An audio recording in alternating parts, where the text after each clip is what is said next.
Hello, and welcome to the Potential State. My name is Dr. Assael Romanelli, and today I want to talk to you guys about stop saying should. You do not have to do anything in your life. So I want to start with this idea of should, okay? So in neurolinguistic programming, part of the meta model, which are basically problematic speech patterns, the way we kind of the way we use language to limit our perception of the world, should appears under a modal operator, which means it's the categories like can't, should, must, always. And in neurolinguistic programming, we treat that word as something that limits you. So then as your coach or therapist, I would ask you, should says who? Who says you should? I should be more loving toward my wife, or I should spend more time with my kids. So says who? And the other question they would say is, so what would happen if you do? What would happen if you don't? So that's kind of the meta model individual's perception of the world take on should. But I want to bring I want to bring in the relational aspect, the relational cost of using the word should. So when you're talking to your partner, husband, colleague, friend, son, daughter, parent, and they say should, so you're thinking, okay, this is a top-down process. They should. They think so. The superego is telling them they should be doing something. I should be exercising more. Says who? Okay? And it's also like, so it's kind of like a way of, it's not really taking responsibility, right? Because your partner can say, well, I should be doing it, which means do you want to do this or don't? So the gains you get of using a should, it's like a pseudo-moral one down. It's like saying, oh, I should. I'm a little bit hard on myself. I'm a little belittling myself, assuming I even believe the should. Many times people just say should just because they want their partner off their back. Yes, I should give you more hugs. Yes, I'm sorry. I should always give you a kiss the first thing I come into the door. Even if I don't mean that. So should, a lot of times, is like, I call this like the dog food. I just throw this out, like the pretzels. I just throw this out to people, like should. But assuming you even mean that, so you mean should, right? But what that actually means is it's not fully my responsibility. I should be doing this, which means somebody else thinks I should be doing this. You think, society, the gender expectations, my religion. And also, the secondary gain is it sounds like the right thing. Usually I should be less angry at home. I should stop yelling at my kids. I really should. That's the right thing to say. Do you mean it? Is that realistic? Should. So why aren't you doing it? So if you should, which means you're not doing it right now, right? So there's also kind of saying, it's almost like whoever's listening to it saying, I should, but I don't want to. Or I don't want to, but I should do that. So there's like this, the second part of the sentence people are completing in their mind, because if you did want to do it, you would do it. But what do you pay for saying should, for using should as your shield, or as like a false advertisement, or like a statement that you don't necessarily mean? It puts external pressure, it makes you feel small, almost like you're a bad person because you should be doing this, but you're not doing this. You should. This means that there's someone above you, higher than you, more powerful than you, that has control over you, that is telling you what to do, almost like you don't have free will. And usually should comes with like an affect, with an expression of, oh, I should exercise more. It's always like right? And it's usually something you or the other don't really believe. Like usually people won't even believe you when you say should. The second somebody says I should, usually as a therapist or as a human, I'm like, okay, what does that mean? I don't really believe what they're saying, because if they should, then do they want to? And there's a sense of almost like a self-presentation, it's almost like a facade. I should be less angry. And a lot of times people will interpret that as false because they're saying, so why aren't you less angry? It's like I'm announcing something. Starting from tomorrow, I will, 1, 2, 3, 4, 5. Most people won't really believe you unless you actually do it. So should. I don't want to, but I should. So I have tons of examples, but the classic example, which I meet every single day in the clinic, is every time I finish a session, I ask each one of the partners, what are you taking from today? What struck you? What touched you? What penetrated you?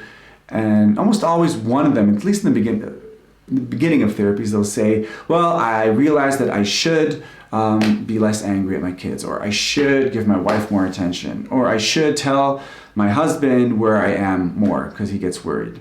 And I always stop them in the middle of the sentence and I say, that feels like a statement. What touched you? I'm inviting them to go more into self-disclosure, not should. Like, what do you want to? Because what would happen if you strip away the should? then what happens is I'm going to have to say a statement about myself. I want to do this. I don't want to do this.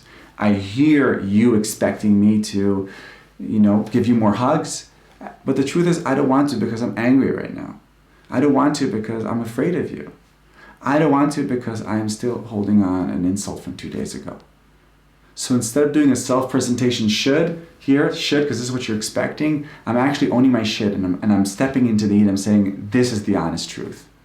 Should is a safe word that keeps it a little bit on the self-presentation. Scrap out the should and you are going to be in a much hotter interaction where you will have to make a statement. And that statement will be recorded by the people that are talking to you. So you're taking a risk, but actually you're taking a lot. You're taking vitality. So here are some practical tips what you should do, assuming you want to, because you don't have to do anything. I always say this to clients.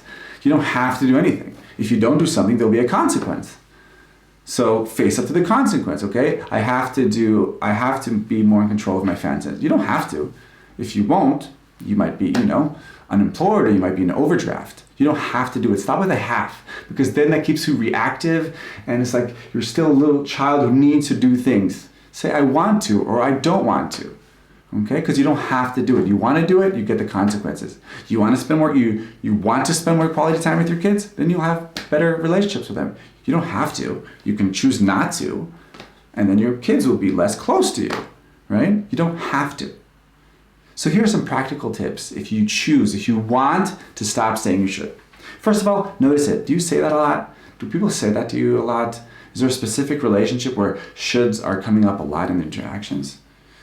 So take a second, and when that situation comes, either after you just said it or just before you're going to say it or right after your partner says it, stop and choose one of the following options. Either don't say anything. So she says something like, I'm expecting much more attention from you. I'm expecting you to call me at least once a day. So instead of saying, right, I should do that, you just listen. Just let these things land. Let it land. And then try one of these options. I want to. I don't want to. I want to call you more. Or I don't want to call you more. Or I will call you more. Or I won't. Or I know that you'd like that more. You'd like me to call you at least once a day. And there's either an and or a but. And I think that is crazy. And I think that's unrealistic. But that I can't do that right now. So it's an and or the but. It's better to use an and than the but, right? Because but blocks the first part of the sentence. So I know you want me to call you once a day, and it's not really a priority right now. And theoretically, I'd like to do it. If I'm realistic, I can't really do it while I have sessions with clients. So you step away from the should and you actually make a statement. I will, I won't, I'm scared, I'm angry, I'm frustrated. I wish I could. Right now I can't. I don't have the energy, time, money, space, mindset for it. And then breathe and get ready for it to get hot, because the second you say that, the other person's going to say, what? I just asked you for a behavioral request and you're not saying yes to it? So don't shy away from that. Stand in the heat, stand in the crucible, and state your position. Even if your position is like, I really want to, but if I'm realistic about myself, it's not going to happen the next week. Or, can you help me then with that? Because I don't see myself doing it. Could you send me a WhatsApp and then I'll call you? Can we think about a different situation? Because remember, you do not need to say should. Stop saying should. You do not have to do anything. I wish you a life where you want to do things or you don't want to do things. And if you don't want to do things, face the consequences head on. Own your shit. So I don't want to call you every single day. Now what's going to happen? And I'm not saying it to say it so you will purposely pick a fight. But these shoulds create this barrier of falseness, of self-presentation, that people will stop believing you, and it will just sound like you're just saying the right thing just because you want to get them off their back. So stop saying should. You don't have to do anything. Own up, take responsibility, and step forward into your relationships. My name is Dr. Assael Romanelli, and this was The Potential State. I'll see you next time.